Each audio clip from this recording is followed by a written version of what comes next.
Sur les berges du Yangtze, Shanghai éblouit de tous ses feux.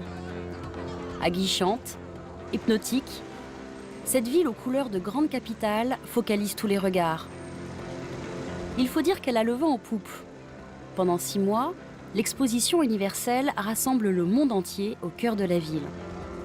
Shanghai devient alors un pont entre l'Orient et l'Occident, une porte ouverte sur la Chine. Les Français l'ont bien compris et dans toute l'Asie, c'est dans cette ville qu'ils sont les plus nombreux. Les Frenchies ont investi cette nouvelle Mecque de l'art, du luxe et de la créativité. Pour comprendre Shanghai, il faut regarder derrière les buildings. Il faut retourner la carte postale et lire entre les lignes. Pour s'imprégner de cette ville, il n'y a pas meilleur guide que de suivre ceux qui la font vivre.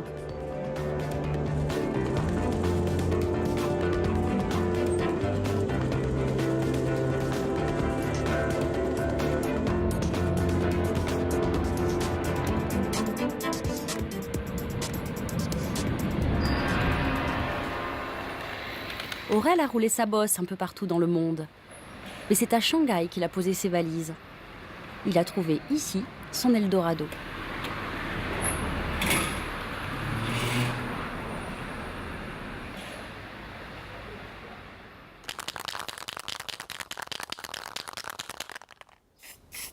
Je suis arrivé en 2005 pour une exposition à la foire d'art contemporain. J'ai fait une sorte de rétrospective de mon travail et en fait en 5 jours de foire, il s'est passé plus de choses et de propositions qu'on n'en avait jamais fait en 20 ans à Paris.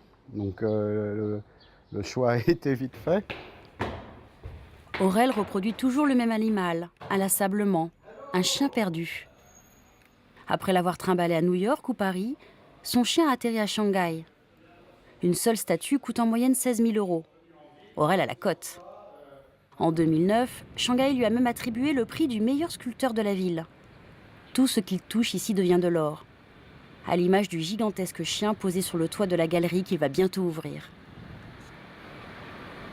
C'est depuis que je fais des œuvres monumentales que les gens s'interrogent sur le message qui est véhiculé par ce chien perdu. Parce que sinon, on ne sait pas, enfin, si on ne s'intéresse pas à ce que je fais vraiment, si on ne va pas derrière le chien, on ne sait pas que ce qui m'intéresse, c'est la perte, l'errance, et ce qui m'anime, le désir de laisser un futur meilleur.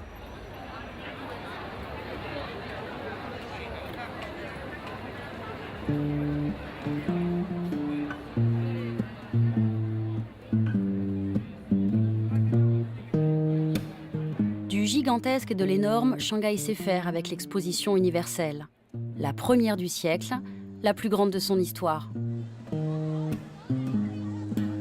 C'est un défilé de mode, où chaque pays s'expose, montrant le meilleur de lui-même. Objectif, faire rêver les millions de visiteurs, et tout particulièrement les Chinois, dont le pavillon domine tous les autres, à l'image de ce pays en marche. Avec son enveloppe de résille blanche, la France est bien sûr au rendez-vous. Et elle aussi a fait dans le grand et le majestueux. Le chien perdu d'Aurel trône en bonne place au cœur du pavillon. Et pour l'occasion, il a troqué sa couverture d'or en plantes dépolluantes. Et pour cause, le thème de l'exposition, c'est comment mieux vivre dans les villes de demain.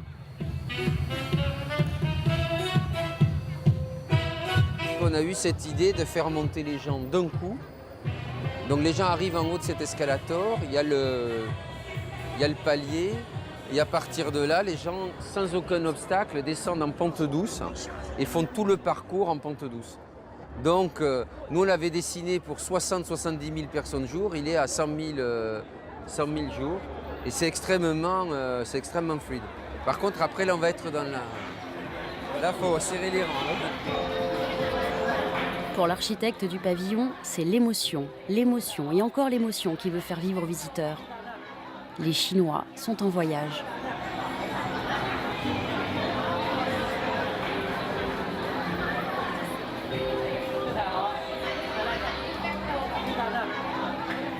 Là, en fait, je me sens un peu comme un metteur en scène, quoi, plus que comme un architecte. parce qu'on a réalisé le film, on a mis en scène ce spectacle. Et on voit, là, si on regarde par exemple la ville sous la neige qui est là, où on voit Paris sous la neige, on voit le succès que ça a avec le public chinois. Voilà, là, ils adorent.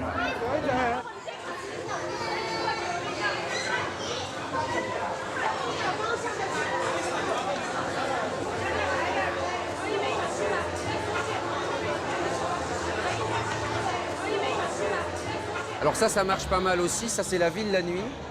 Et pour la ville la nuit, on a choisi de faire le cinéma français.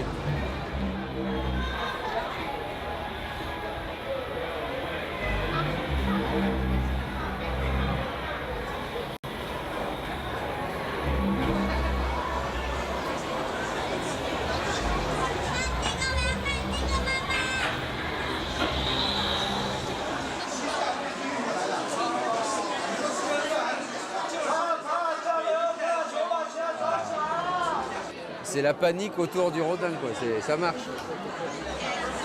Cette œuvre prêtée par le musée d'Orsay crée le spectacle. Manet, Millet, Van Gogh, Cézanne, Bonnard, Gauguin. Autant de toiles de maître livrées au feu nourri des flashs chinois. Le pavillon français est l'un des plus visités de l'exposition. Seulement l'histoire ne dit pas si cela est dû à l'engouement des Chinois à vouloir visiter la France, ou alors si cela est dû à la douce pente imaginée par l'architecte pour garantir un flux permanent. Quant aux Français, certains ont du mal à s'y retrouver. Est-ce cela leur France? Des tableaux du siècle passé et des films en noir et blanc? Les Français sont toujours pleins de contradictions, c'est bien connu. C'est-à-dire que quand ils sont à Paris, il faut que rien ne bouge, la moindre petite pierre est défendue becs et ongles. Ils passent une soirée à Shanghai où ils ressentent la formidable énergie de cette ville.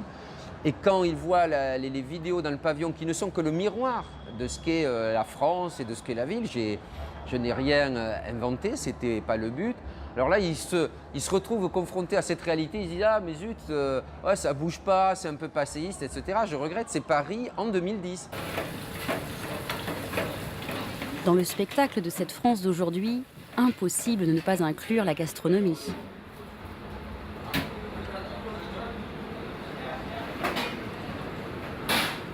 C'est Jacques Pourcel, un grand chef étoilé, qui s'y colle.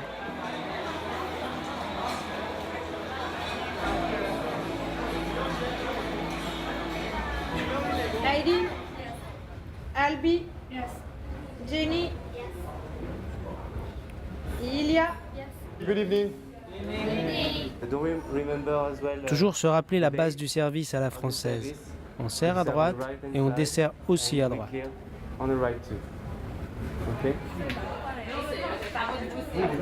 On les a formés petit à petit, ils sont quand même motivés, sérieux, ils aiment ce qu'ils font, ils ont envie d'apprendre, une forte envie d'apprendre qui montre tous les jours leur motivation.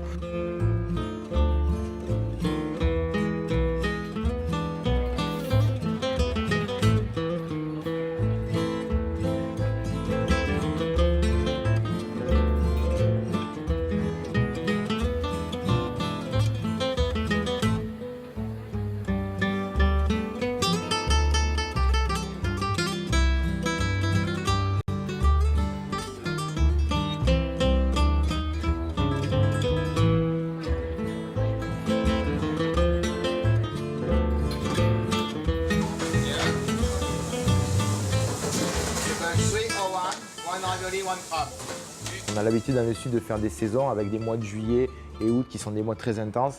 Ici, c'est multiplié par 3, par 4. Ça n'arrête pas du matin au soir. Beaucoup de visites.